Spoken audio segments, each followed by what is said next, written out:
தாய் தமிழ் உறவுகளுக்கு வணக்கம். சபாநாயகர் பதவி தப்புமா?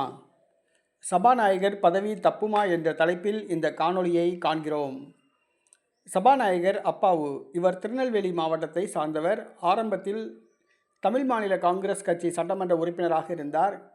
பின்பு சுயேட்சையாக ஒரு முறை போட்டியிட்டு வெற்றி பெற்றார். இந்த முறை திமுக சார்பில் போட்டியிட்டு வெற்றி பெற்று தமிழக சட்டசபை சபாநாயகராக பதவி வகித்து வருகிறார். தற்பொழுது சபாநாயகர் என்பவர் நடுநிலையாக பேச வேண்டும், ஆனால் அரசியல் பேசி வருகிறார். இந்த சூழ்நிலையில் இன்றைய தினம் தமிழக சட்டசபையின் பட்ஜெட் கூட்டத்தொடர் தொடங்கியது. அனைத்திந்திய அண்ணா திமுக சட்டசபை உறுப்பினர்களுக்கு பேச வாய்ப்பு வழங்கப்படவில்லை. அவர்கள் சபையை புறக்கணித்து வெளிநடப்பு செய்தனர். வெளிநடப்பு செய்த அதிமுக சட்டமன்ற உறுப்பினர்கள் சபாநாயகர் அப்பாவு மீது நம்பிக்கையில்லா தீர்மானம் கொண்டு வந்துள்ளனர். வருகிற திங்கட்கிழமை நம்பிக்கையில்லா தீர்மானம் ஏற்றுக்கொள்ளப்படும் என்று கூறப்படுகிறது.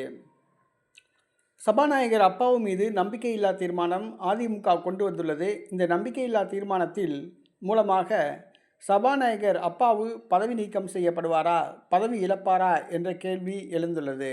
ஆனால் திமுக சட்டமன்ற உறுப்பினர்கள் பெரும்பான்மையாக உள்ளதால் அப்பாவு அவர்கள் பதவி நீக்கம் செய்யப்பட வேண்டிய அவசியமில்லை. வாக்கெடுப்பில் அவர் நம்பிக்கையில்லா தீர்மானம் தோற்கடிக்கப்படுவது உறுதி. ஆனால் அதிமுக சபாநாயகர் அப்பாவு மீது நம்பிக்கையில்லா தீர்மானம் கொண்டு வந்துள்ளது. இது ஊடகங்களில் பரபரப்பாக பேசப்படுகிறது.